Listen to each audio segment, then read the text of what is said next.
Hey guys, and welcome to another edition of Burton Ballers. And fast forward 14 years, Chelsea Leeds rivalry is back. But before I get into the match preview of our upcoming game against our bitter rivals Leeds, don't forget guys to like, subscribe, turn on all post notifications so you'll be notified every time we make a new video. Welcome to the Burton Ballers. Ain't got no time for no stallers, yeah.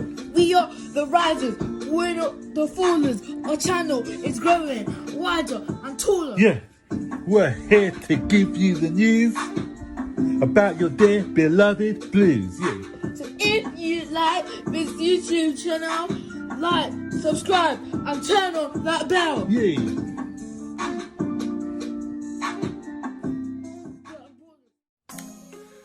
So guys, Leeds, Chelsea, Leeds.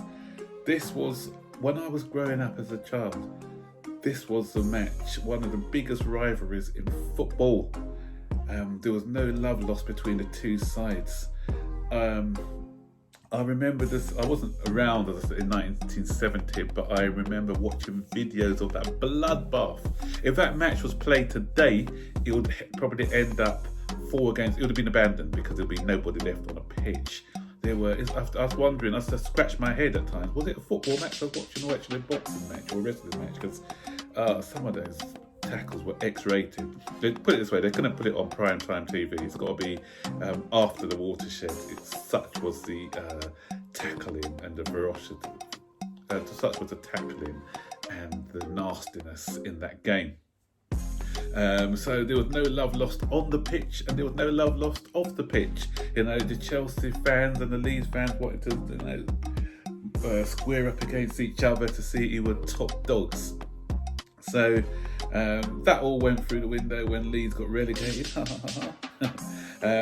But we could have been in that position. If you look at one of my videos before when I was commemorating Roman Abramovich's 1000th match in charge, Chelsea and Leeds were going on the same trajectory.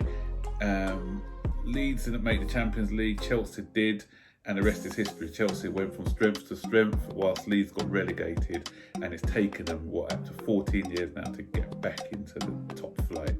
So it's quite fitting that fans are going to be allowed in for this match, and bearing in mind the rivalry between the two sets of supporters. Obviously, it's only going to be Chelsea supporters, not Leeds supporters. This would have been a great game to play in front of a packed crowd. But yeah, I watched the Arsenal game yesterday, and it was, it was no different for Arsenal. Whether it's 3,000, 2,000, 4,000, is it 2,000, 2,000 in the stadium, or 60,000 in the stadium, the noise is still the same anyway. But it'd be interesting to see how the atmosphere is at Stamford Bridge. Obviously not going to be as good an atmosphere, but hopefully the fans who are going tomorrow are the vocal ones, the ones who are going to give the team a bit of support. So I'm really looking forward to that aspect of the game. Leeds, very exciting team under Bielsa. I love the way they play. Brave football, in-your-face football. They are high pressers. They are high energy. So we need to be on top of our game. They're going to give us chances because they're not going to be one of those teams who comes and parks a bus. They're going to be a team who comes along, has a go, So that'll hopefully play into our hands. We can pick them off. You saw the game against Liverpool, the 4-3. They'll come and try and score goals, but they'll concede a few as well. So it's been interesting because against Arsenal, they created a lot of chances, but they just didn't have their finishing boots on that day. So they got a decent attack against our strong defence. Our defence nowadays who are hard to break down. So it'll be an interesting test for our defenders. Patrick Bamford, all those who don't remember, those ones who are knocking Tammy Abraham. So those the guys who are saying that we should sell him and he's not good enough for the club and everything else. They're the same things levelled at Patrick Bamford. And look at him now, he's matured at Leeds and he's a lot better. He's a lot better player than the one who left Chelsea. And he's in the top 4 now for scoring in the Premier Leagues to date. And he looks like a decent striker. So goes to show, if you give your strikers a bit of time, then they'll come good. So I'm hoping that Tammy comes good. I don't think it's a finished article yet, but I believe in him, and I think he's got a lot of promise. And if he can learn, and he's willing to learn, he looks like one of those players who's willing to learn and watch from others, then I do think that he's going to have a future, a great future in the game. So we were in a good position in that we were able to rest a lot of our first teamers for their match against Sevilla on Wednesday. So the players are going to be fresh. The Spanish trip was not a long trip, so they shouldn't be suffering from any jet lag or anything like that, because it's only a couple of hours for Spain. And so they've probably came back to training on Thursday, and Frank's getting his tactics sorted out for the weekend. I'm doing this actually before Frank Lampard's press conference today, so because I'm on a course later, so I won't be able to watch his press conference. So I don't know any injuries. I don't think there was any injuries from the weekend. So with that in mind, we've got hopefully we've got a strong team to pick from. We've got look at the squad. 9 changes the other day, and it didn't make any difference. We went over and won 4-0. So everybody, we've got strength in depth. Every department is strong, and that's a great conundrum for Frank to have when he's picking his side. There's quite a few players in form at the moment.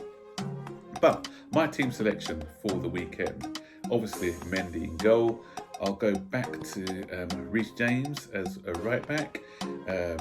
Zuma and Silva are going to be my centre back pairing.